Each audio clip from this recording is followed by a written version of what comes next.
Did you know that some of the most popular crystal cleansing methods could actually be damaging your crystals? In this video, I'll be explaining why cleansing the energy of your crystals is so important, when and how often you should be cleansing them, plus I'll show you 7 ways to cleanse your crystals safely.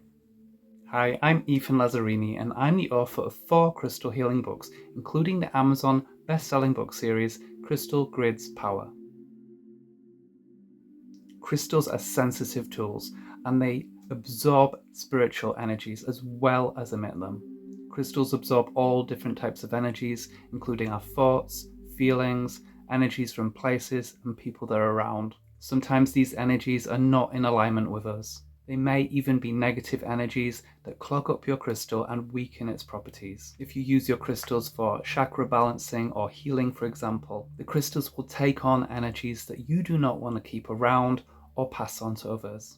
If you have bought or been given a crystal or crystal jewelry, you should always cleanse them before you use them or wear them. Your crystals will have picked up and come into contact with many different people and energies before you get hold of them. They may have been handled by many people in a crystal shop or jewelry store, or while going through the postal system. Over the last 10 years of writing about crystals, I have heard countless stories from people who didn't cleanse their crystals or didn't think they needed to. They all experienced problems that could have been so easily avoided. And don't worry if you have never cleansed your crystals, as you are in the right place. Better late than never. Some crystals are more sensitive than others. Generally, the clear and translucent and colourful crystals tend to pick up more energies, versus the opaque and very earthy looking and coloured crystals. But I think it's safe to be on the cautious side and just cleanse all your crystals equally. Spiritual or energetic cleansing will only remove energies that should not be there. Cleansing does not remove positive energies or the spiritual properties of the crystal itself. Quite the opposite, actually. After you've cleansed your crystals, they will actually work better because you've released them from any clogged up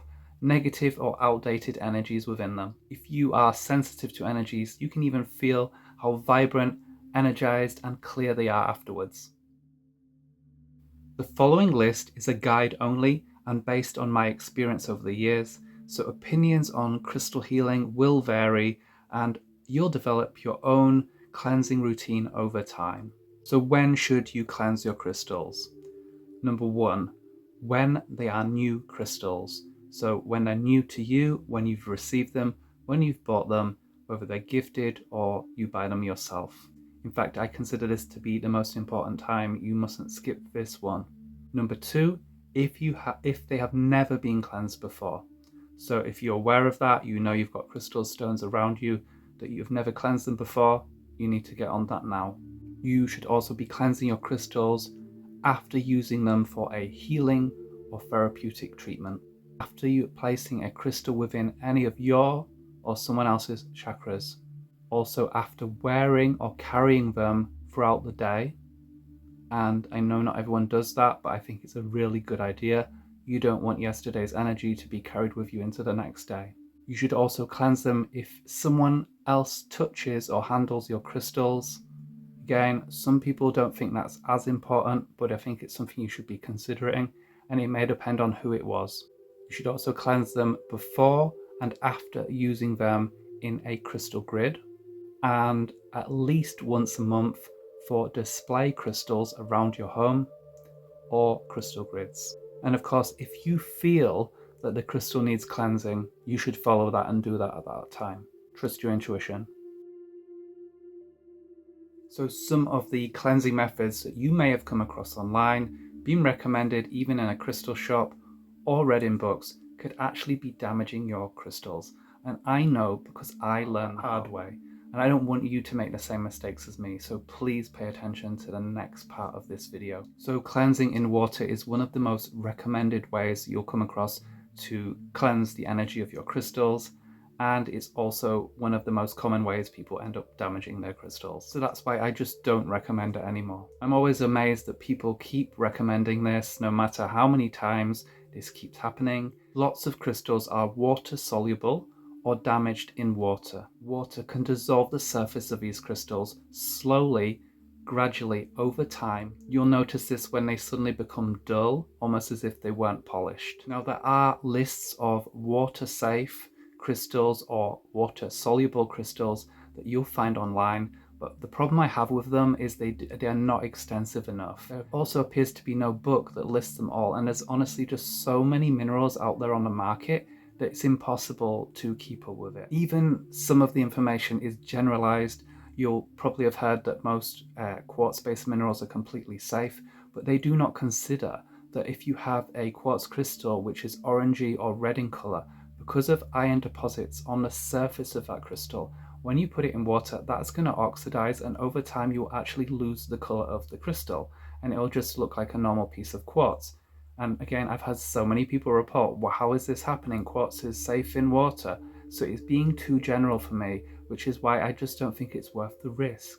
Another problem with that is quartz crystal clusters, which are on at the base of them, which is called a matrix, can contain all different types of minerals, including ones which will react to water. It can weaken them, they can oxidize, and in fact that's a common thing where the base starts to crumble and the crystals start dropping off from water cleansing over time. Even if you're really confident about which of your crystals can be placed in water and which can't, you're then going to have the dilemma of having to cleanse all your crystals in two groups. So you used a bunch of crystals, and then you're going to say these ones are going to go into the water, these ones I'm going to cleanse them another way. My problem with this is you're creating a lot of extra work for yourself.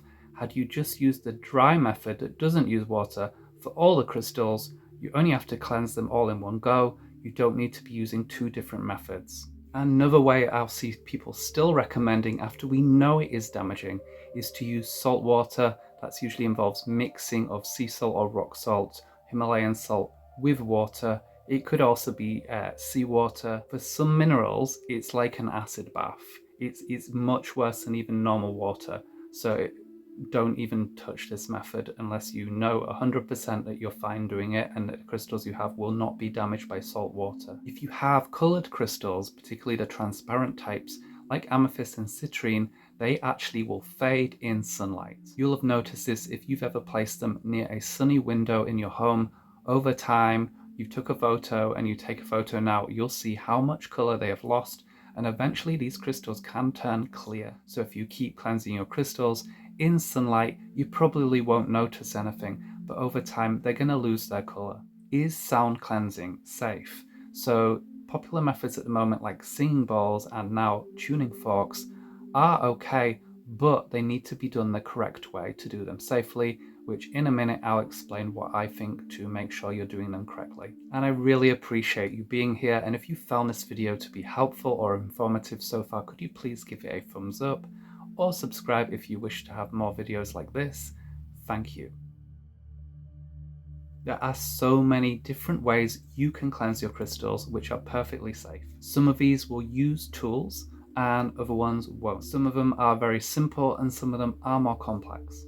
And no, I don't think there's a best way to cleanse crystals. It's about personal preference, finding what works for you. I'm going to be sharing with you only those methods which I personally have used, found effective, and know are safe for you to use. And whatever method you choose to use, it's all about your intention. Focus on energetically cleansing your crystals as you do them.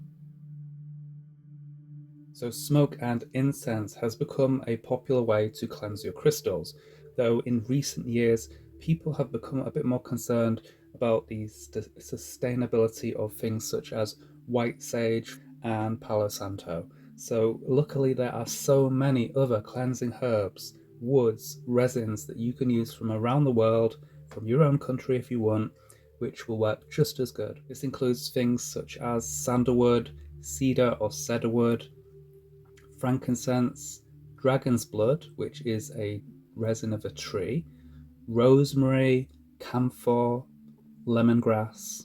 There's many, many more.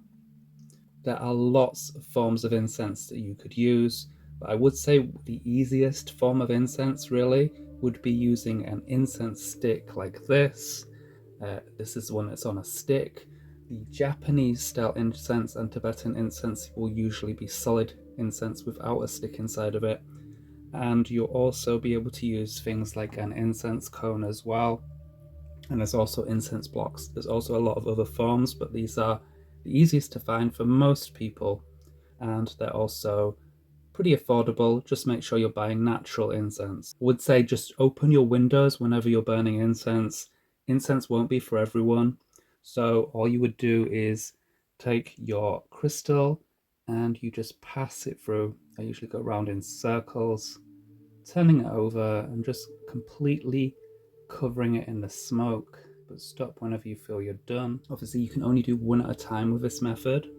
And here's a tip: if you are sensitive to strong scents, smoke, and you don't want your home to have an incense smell, I would recommend just go outside. Go outside into your garden, to your yard, and sit outside in the fresh air, staying out of the smoke, and you honestly don't notice it.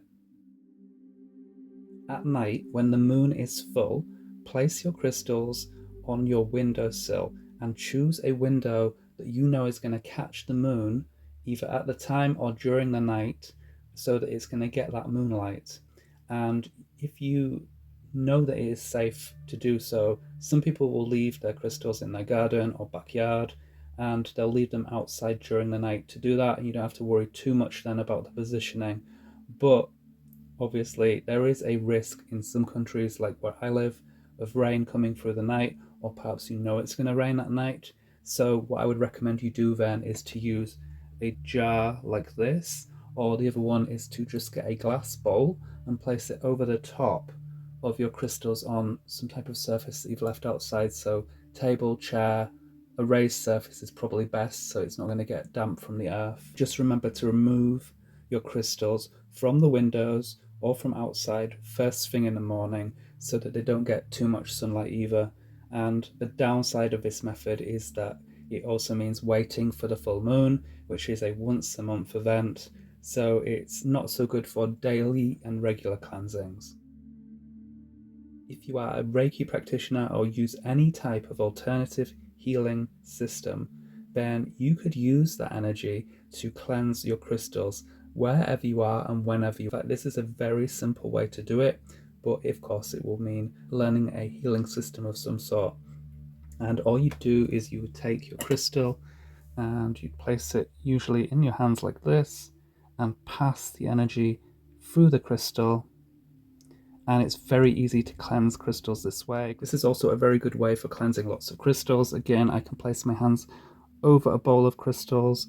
I can place my hands over this shelf of crystals like this. I could place my hand over a crystal grid and clear them quite quickly. Although this is a skill that you would have to learn, these days you can learn healing modalities like Reiki and other systems online in home study courses. So a Reiki level 1 course is usually pretty inexpensive and would actually give you all you need to start cleansing any objects and crystals. This is a sacred sound method, and you could use a traditional brass or 7 metal singing bowl like this. They don't need to be big to be used for cleansing. Then there's also crystal singing bowls like this, which is also known as a sound bowl, which are used in sound baths and for sound healing purposes. And they are usually very big though, and they're also very expensive tools. And I don't actually recommend that you place your crystals inside the bowl itself. So what I would recommend you do is you put them on the outside of the bowl like this. The reason I recommend you do this is because there is a risk with crystals placed inside, particularly the metal bowls, which are delicate. They will vibrate against each other. If they're on their own, they can vibrate against the metal. And this could cause scratching, chipping. Flaws inside the crystals, I believe, over time could become weaker. And you could find that crystal will just break in your hands and you won't know why. And it's just that intense vibration of touching the actual tool while it is being sounded. So that's why I recommend you just place them around. Also, another reason, a singing bowl is an instrument, and as soon as you place an object inside any singing bowl, whether it be a crystal one or a metal one, you will actually dull the frequency and you actually alter the frequency that it was tuned to and made to. So I personally don't want to do that. I don't think they even sound right when you sound them like that. So I don't do that. With Tibetan singing bowls, you'll need the little cushion that comes with it underneath. The crystal singing bowls have a rubber ring that is underneath them, and I will just gently strike the sides, and then you just go around with the stick that they come with. I go around in a clockwise direction. It's a very soothing sound, and that vibration, of course, will pass straight through everything that's surrounding it. In fact, a singing bowl, a crystal singing bowl, actually, if you play it for a little while, will cleanse everything in the space. So there's no need for me to put it inside the bowl. And this is ideal if you have lots of crystals, if you've got crystals everywhere, you've got crystal grids, you've got lots of display crystals, you can just cleanse the room, and then you'll be cleansing all the crystals in that space. There is another cleansing method that also comes from Tibet that uses sound, and this is Tingshas, or Tingsha. And as you can see, they are little cymbals. These are much more cheaper to buy than a singing bowl. The following method is the one that I learned, and there are different ways to use these. So what I do is I hang the Tingshas by this strap that they come with, and I'll go over or near to the crystal or crystals that I want to clear, and I space them apart like this, and then I will firmly hit them together, and then I will allow the noise to vibrate through the location, and I will actually repeat this 3 times. So I'll just show you once, and I just let that sound continue till it finishes. I'll do it again and one more time.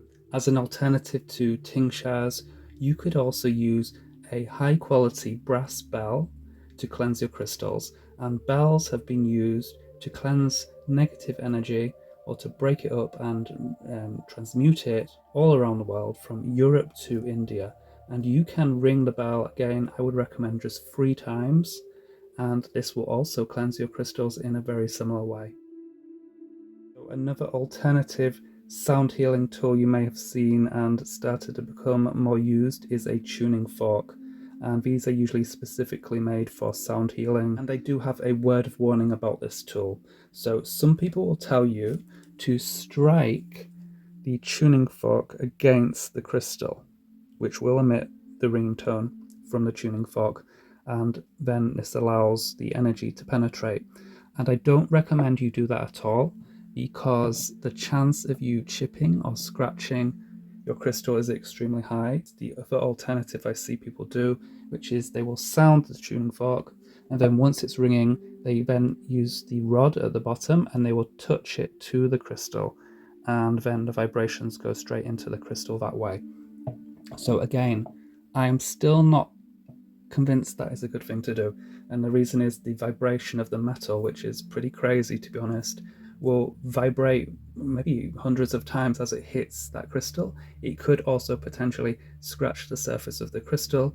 The vibration might be quite intense, and if it over time could weaken flaws within your crystal, and your crystal will break suddenly for no reason. So if you think I'm being overcautious, I have a pretty crazy story that was told to me, and someone contacted me because they had attended a sound healing event, and crystals and all types of sound healing tools were used, including a tuning fork just like this. Basically everyone was stood around, and the sound healer went around with a tuning fork and a crystal, and what she did, she either sounded it by tapping them two together in front of each person, or she may have used the other method. I do not remember which one it was. And she went from one person to the next to cleanse their energy, and when she got to this woman who had attended the event, she struck them, and the crystal literally shattered, and all these pieces of crystal hit her in the face.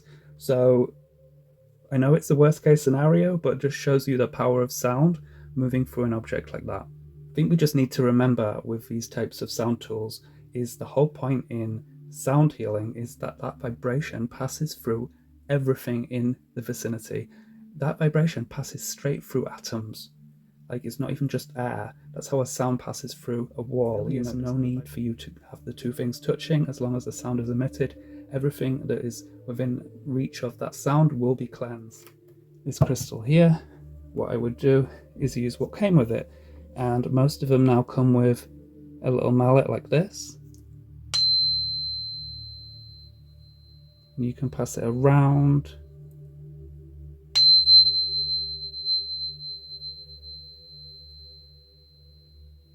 There, that's all you need to do.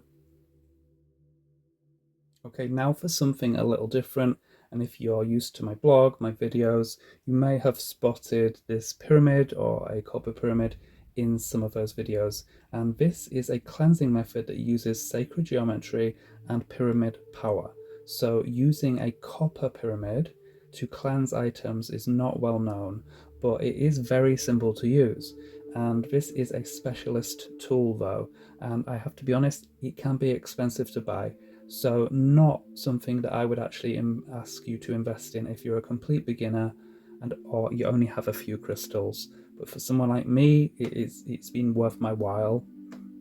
But you can make this yourself if you know how to weld copper pipes or bars together, or you know someone who knows how to do that, and you follow the proportions and the correct measurements to do this, then you can make your own. So they should be based on the proportions of either the angles and proportions of the Great Pyramid of Giza is the most popular way to do this, but you can also base it on the Nubian pyramid, which is the tall pyramid, and I've seen those used as well. That will work as well. And remember that a small one is suitable for small group of crystals, but you're not going to be able to fit a big crystal or a crystal carving inside a smaller pyramid. So that's something you might have to think about as well. So to activate a copper pyramid, to use this as an energy tool for cleansing, you would basically need a compass, and you align your pyramid so that the sides match up to north, south, east, and west. So not the points, we want the sides, at least one of them would be north, and then you get the others in alignment, which again matches a lot of these sacred sites, such as the Pyramid of Giza. And then all you do is you place your crystals. They don't always have a base like this, and you don't need a base, but this one does. Put my jewelry in there at the end of the day and place it in there, and then you could simply leave your crystals in the pyramid for an hour, but I think overnight is best. A deep cleanse, it would happen overnight, or you could leave it in for a full 24 hours. Maybe if you've just bought some new crystals, or you have a pre-loved crystal and you're concerned about old energies from someone else. And I use this for all the crystals I wear at the end of the day.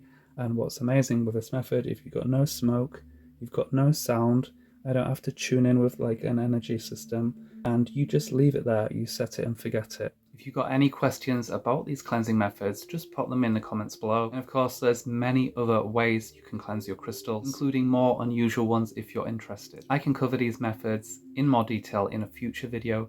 Just let me know by commenting below. And if you're interested in learning more about chakra balancing with crystals, psychic protection with crystals, or crystal grids, I've included links to all my books in the description below this video if you want to go deeper. Also check out the videos appearing on screen now, which I think you might be interested in.